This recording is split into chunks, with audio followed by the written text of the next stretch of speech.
This is the first intercontinental conference of colored peoples, so-called colored peoples, in the history of mankind.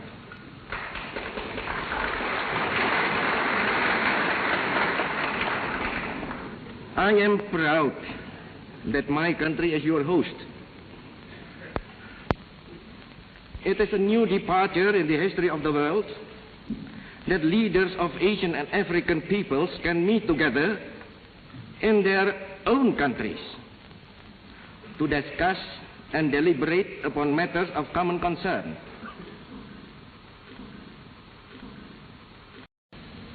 In spite of diversity that exists among its participants, let this conference be a great success. Yes, there is diversity among us. Who denies it? Small and great nations are represented here, with people professing almost every religion under the sun: Buddhism, Islam, Christianity, Confucianism, Hinduism, Jainism, Sikhism, Zoroastrianism, Shintoism, and others. Almost every political faith we encounter here: democracy, monarchism, theocracy, with innumerable variants. And practically every economic doctrine has its representative in this hall: Marxism, socialism, capitalism, communism, in all their manifold variations and combinations. But again, what harm is in diversity when there is unity in desire? This conference is not to oppose each other. It is a conference of brotherhood. President of the Republic of Indonesia, and on behalf of the 80 million people of Indonesia, I bid you welcome to this country.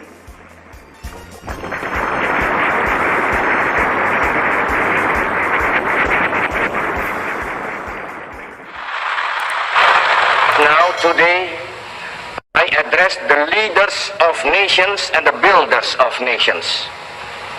But indirectly, I speak also to those you represent, to those who have sent you here, to those who have entrusted their future to your hands. I greatly desire that my words shall strike an echo also in those hearts, in the deep heart of humanity, in that great heart from which has been brought so many shouts of joy, so many cries of sorrow and despair, and so much love and laughter. Today it is President Sukarno who addresses you. But more than that, though, it is a man, Sukarno, an Indonesian, a husband, a father, a member of the human family.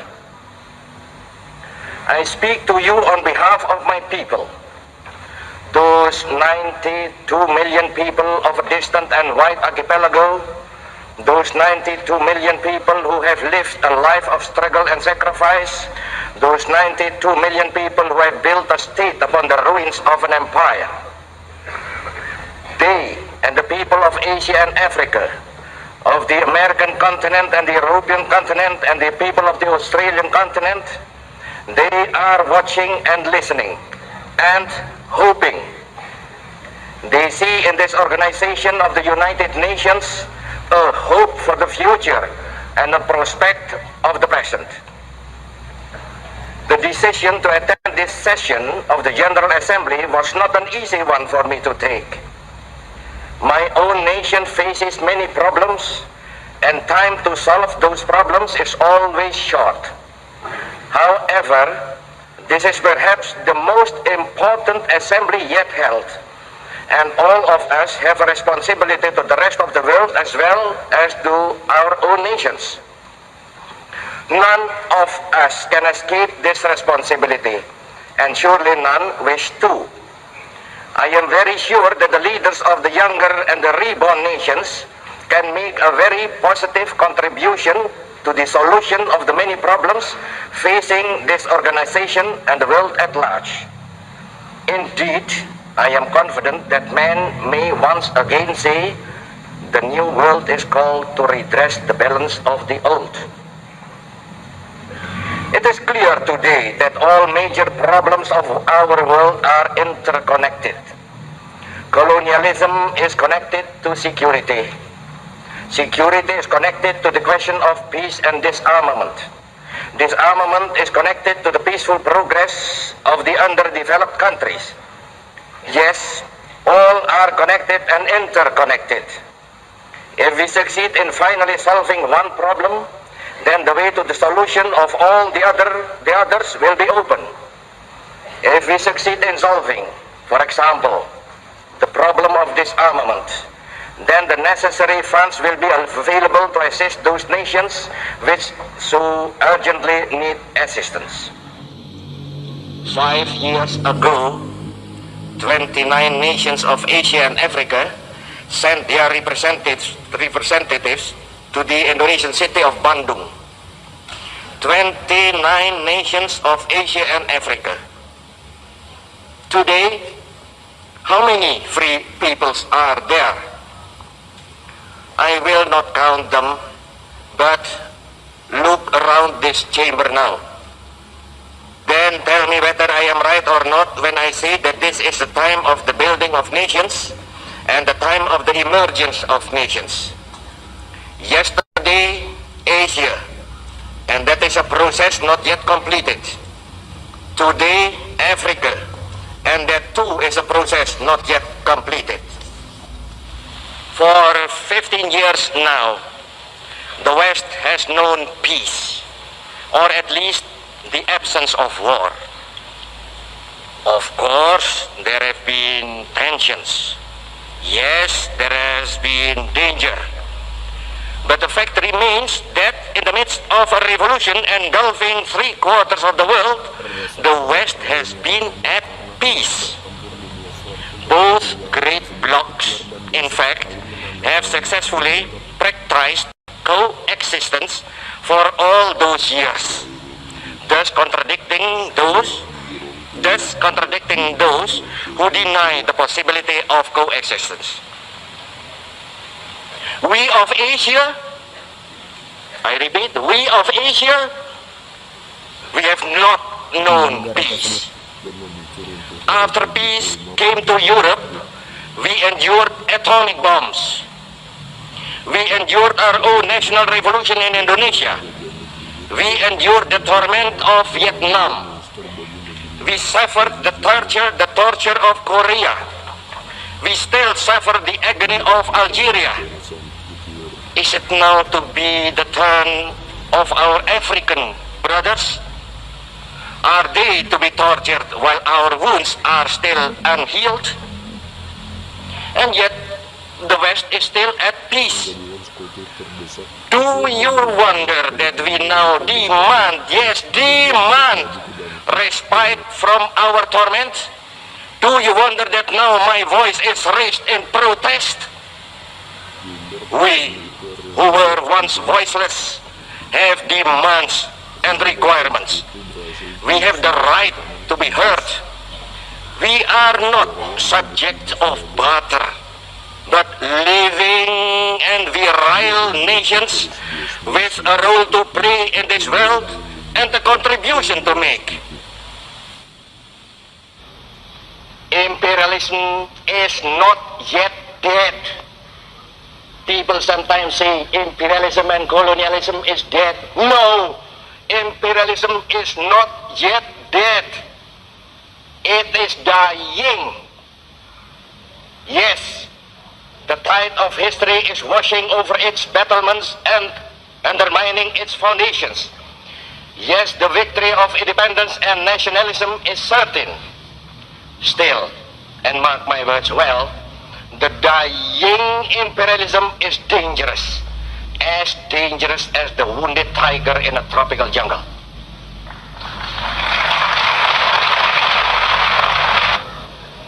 I tell you this and I am conscious of speaking now for my Asian and African brothers, the struggle for independence is always justified and always just.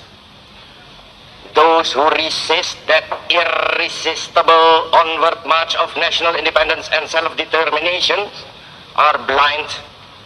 Those who seek to reverse what is irreversible are dangerous to themselves and to the world. Until these facts, and they are facts, are recognized, there will be no peace in this world and no release of tension. I appeal to you, please place the authority and the moral power of this organization of states behind those who struggle for freedom. Do that clearly, do that decisively, do that now, do that, and you will gain the full and wholehearted support of all men of goodwill. Do that now, and future generations will applaud you. I appeal to you, to all members of the United Nations, move with the tide of history. Do not try to stem that tide. Then it is the testing of those weapons. I know that there is scientific disagreement about the genetical effect of those tests. That disagreement, however, is in terms of the numbers affected. It is agreed that there are evil genetical effects. Have those who authorize the test ever seen the results of what they do? Have they looked at their own children and thought about those results? At the present time, the testing of nuclear weapons is suspended. Not, mark you well, not forbidden, but only suspended. Let that fact serve as a beginning then. Let that fact serve as the basis for prohibition of testing and then for real disarmament. Before leaving the subject of disarmament, I must make one more comment. To speak of disarmament is good. Seriously, to attempt the making of a disarmament agreement would be better. Best of all would be the implementation of an agreement on disarmament. However, let us be realistic. Even the implementation of a disarmament agreement would not guarantee peace to this sore and troubled world. Peace will come only when the causes of tension and conflict are removed. If there is a cause for conflict, then men will fight with pointed sticks if they have no other weapon. I know because my own nation did that very thing during our struggle for independence. We fought then with knives and pointed sticks.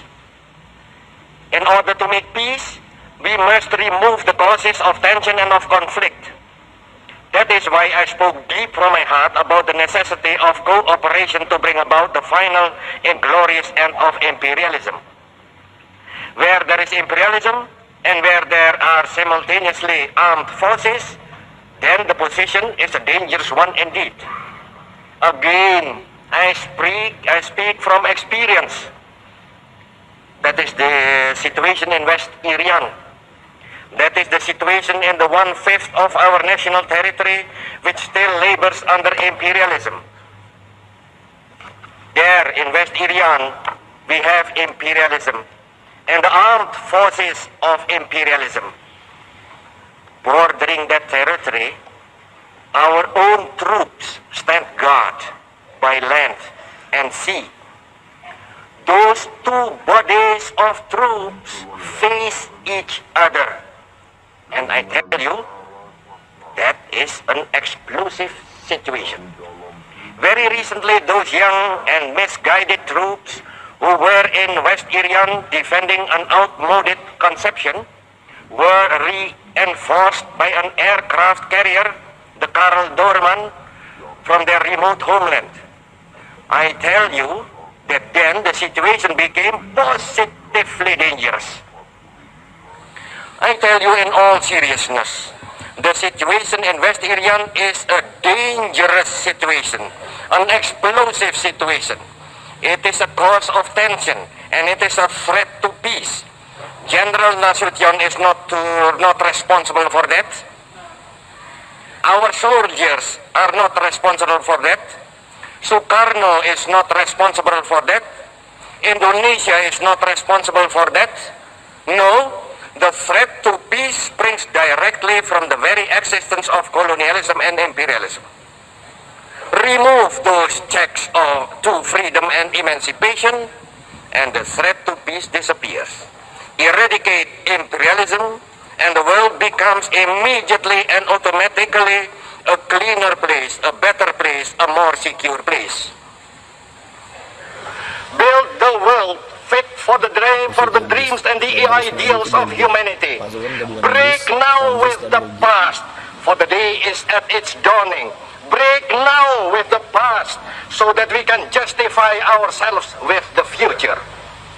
I pray God Almighty will bless and guide the deliberations of this assembly. I thank you all.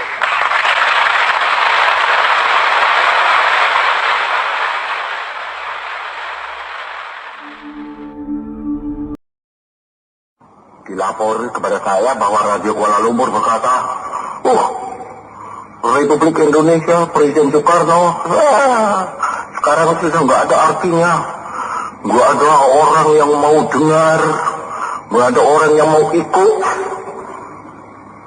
Apa benar demikian, saudara-saudara? Saya dari awal dari luar negeri, dan saya bisa Indonesia begitu tingginya dari masuk ke jadi dulu di dalam kalangan New Emerging Order. Saya yakin bahwa dunia mendengarkan Republik Indonesia, bahwa dunia menerima dari Republik Indonesia itu konsepsi-konsepsi. Kuala Lumpur berkata, Republik Indonesia sekarang sudah jatuh, dia punya nama, nggak ada orang lagi yang mendengarkan Republik Indonesia, nggak ada orang lagi yang mendengarkan Presiden Soekarno. Apa benar demikian, saudara-saudara? Malah saya tantang kepada Kuala Lumpur, tantang kepada Malaysia. Engkau Malaysia, apa konsepsi yang engkau berikan kepada umat Malaysia? Apa konsepsi yang engkau berikan kepada rakyat di Kalimantan Utara? Atau rakyat di Malaya, atau rakyat di Singapura? Apa konsepsi yang kau keluarkan? Republik Indonesia tegak mengeluarkan konsepsi Pancasila, Manihol Uzbek, Berdikari, Tribakti, Nasakom. Dan ini semuanya, saudara-saudara, saya lihat di Kairo, dikagumi oleh rakyat di sana. Berdikari. Tempoh hari saya katakan bahwa justru di Afrika, saudara-saudara, mereka berkata, perkataan Presiden Soekarno bahwa the crowning of independence is not membership of the United Nations, but the ability to stand on our own feet. Mereka orang Afrika dan orang Mesir berkata, It rang through Africa. Rang itu artinya menggelegar seperti beledek mengampar-ampar, saudara-saudara. Demikian pula tatkala saya berkata beberapa tahun yang lalu, go to hell with your age. Pada waktu itu juga orang Afrika berkata, it rang through Africa.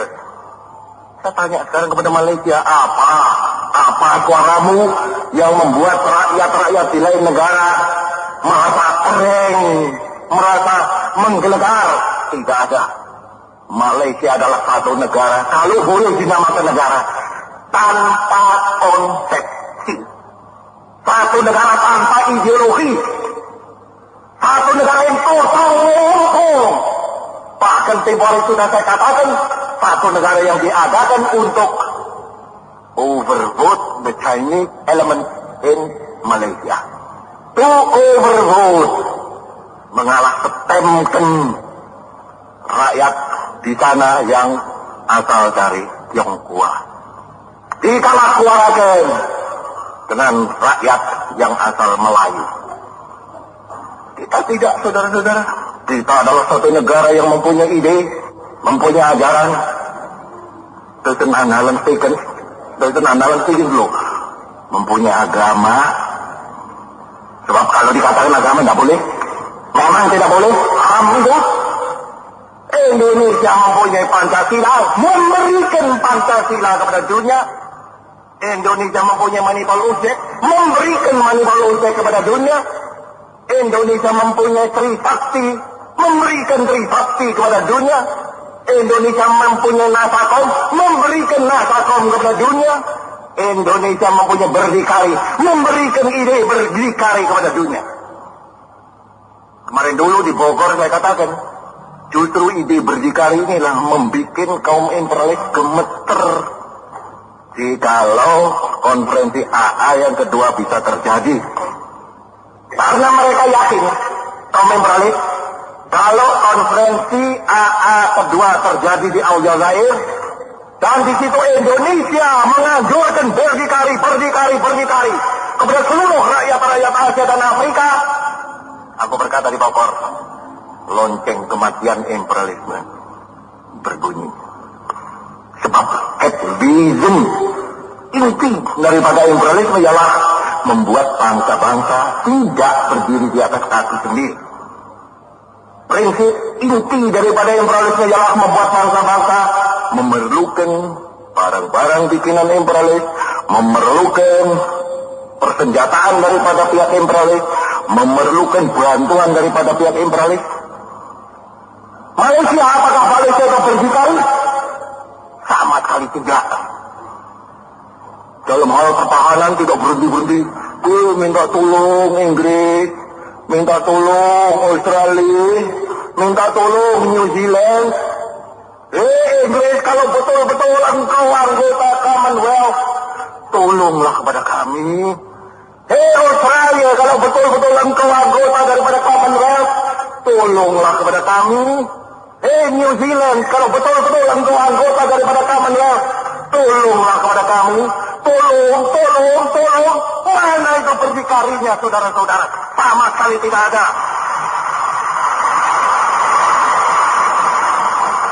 Sebaliknya kita. Kita ini sekarang sedang dikepung, saudara-saudara. Malaya itu, Singapura adalah satu basis sebetulnya, saudara-saudara, daripada kekuasaan militer Inggris. Kalimantan Utara basis daripada kekuasaan militer Inggris. Dan saya beritahu kepada saudara-saudara, Inggris sekarang hendak memperkuat juga pulau di selatan kita ini. Dijadikan juga basis yang kuat. Jadi utara kita dikepung, selatan kita dikepung. Tapi kita tidak minta tolong kepada negara lain, bangsa lain. Kami dikepung, minta tolong. Tidak. Kami malah berkata, yo kejero kayak manuk beranjangan. Kopak kita kayak lotama angin. Kenapa kok limpo kayak holo. Apa di Indonesia hancur luar sama sekali. Ya, betul. Sana sedang hendak mengepung kita sama sekali dari utara, dari selatan. Dan kita sebagai rakyat yang dikepung, terus tahu saja. Kita ngasah, kita punya tabang, saudara-saudara. Kita menggembleng, kita punya gagah. Menggembleng, kita punya limpung Alugoro. Beberapa hari yang lalu sudah saya mengadakan pertemuan dengan Pak Jenderal Nasution, dengan Pak Omar Dhani, dengan Pak Marta Dinata, dengan Pak Yani, dengan Pak Sucipto Pangat.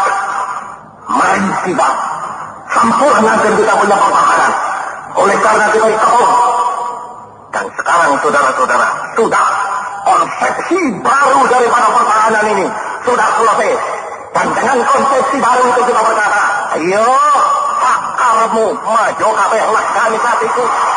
Kita tidak akan mundur, sepapak tidak akan tidak akan berkisar sejari. Kita bisa menjadi bangsa yang besar.